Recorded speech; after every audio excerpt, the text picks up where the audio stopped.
விநாயகர் பத்தி தெரியும். விநாயகி பத்தி தெரியுமா உங்களுக்கு? யானையோட தலைய கொண்ட பெண் தெய்வம் தான் விநாயகி.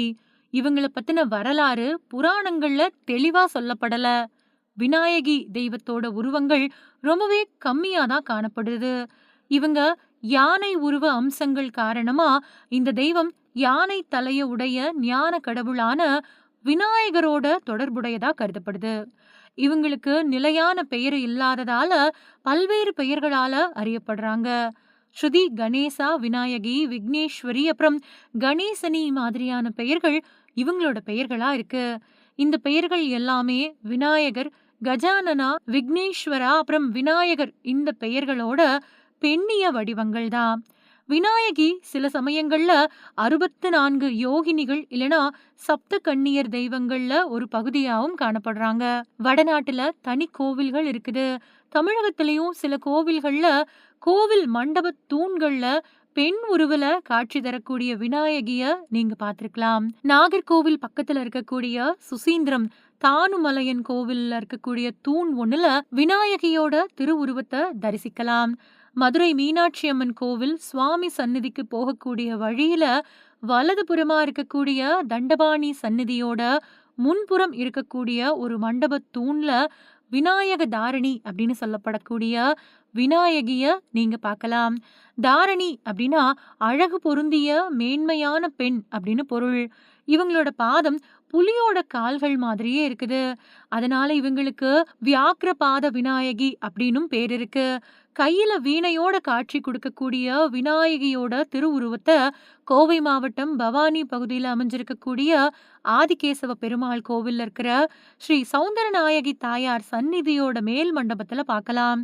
இடுப்புக்கு கீழே யாழி வடிவத்தோடையும் கைகள்ல வாள், மழு, கதை, கேடயம் மாதிரியான விஷயங்களோட காட்சி தரக்கூடிய விநாயகி திருவுருவத்தை நெல்லை மாவட்டம் வாசுதேவநல்லூர்ல இருக்கக்கூடிய கோவில்ல தரிசிக்கலாம். கன்னியாகுமரி மாவட்டம் சுசீந்திரத்துல இருக்கக்கூடிய தானுமலையன் கோவில்ல ஒரு தூண்ல விநாயகியோட சிற்பம் அமர்ந்த கோலத்துல வலது காலை மடிச்சு இடது காலை தொங்க விட்ட நிலையில காணப்படுது. விருதுநகர் மாவட்டம் திருச்சுழி சிவாலயம், அப்புறம் நாகர்கோவில் வடிவீஸ்வரம் அம்மன் கோவில், அப்புறம் சிதம்பரம் நடராஜர் ஆலயத்திலையும் விநாயகி திருவுருவத்தை நீங்க தரிசிக்கலாம். செங்கல்பட்டு மாவட்டத்தில் இருக்கக்கூடிய ஒரு கிராமத்துல 5ஆம் நூற்றாண்டை சேர்ந்த பல்லவர் காலத்துக்கு முந்தைய விநாயகியோட கல் சிற்பம் ஒண்ணு இந்திய தொல்லியல் துறை குழுவினரால கண்டுபிடிக்கப்பட்டிருக்கு.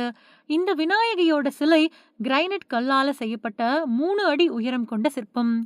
சமண அப்புறம் பௌத்த மரபுகள்ல விநாயகி ஒரு சுதந்திர தெய்வமா போற்றப்படுறாங்க. பௌத்த படைப்புகள்ல இவங்க கணபதி ஹிருதயா, அதாவது விநாயகரோட இருதயம் அப்படின்னு அழைக்கப்படுறாங்க. முதல்ல அறியப்பட்ட யானை தலையோட கூடிய விநாயகியோட தெய்வ உருவம் ராஜஸ்தான்ல ரைரில்ல காணப்படுது. இந்த உருவம் முதல் நூற்றாண்டை சேர்ந்ததா இருக்கு.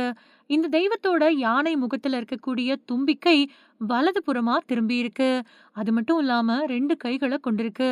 இதோட கைகள்ல இருக்கக்கூடிய சின்னங்களும் பிற அம்சங்களும் அழிஞ்சிருக்கிறதால தெய்வத்தை தெளிவா அடையாளம் காண முடியல. இந்த தெய்வத்தோட மற்ற சிற்பங்கள் 10ஆம் நூற்றாண்டுல இருந்து காணப்படுது.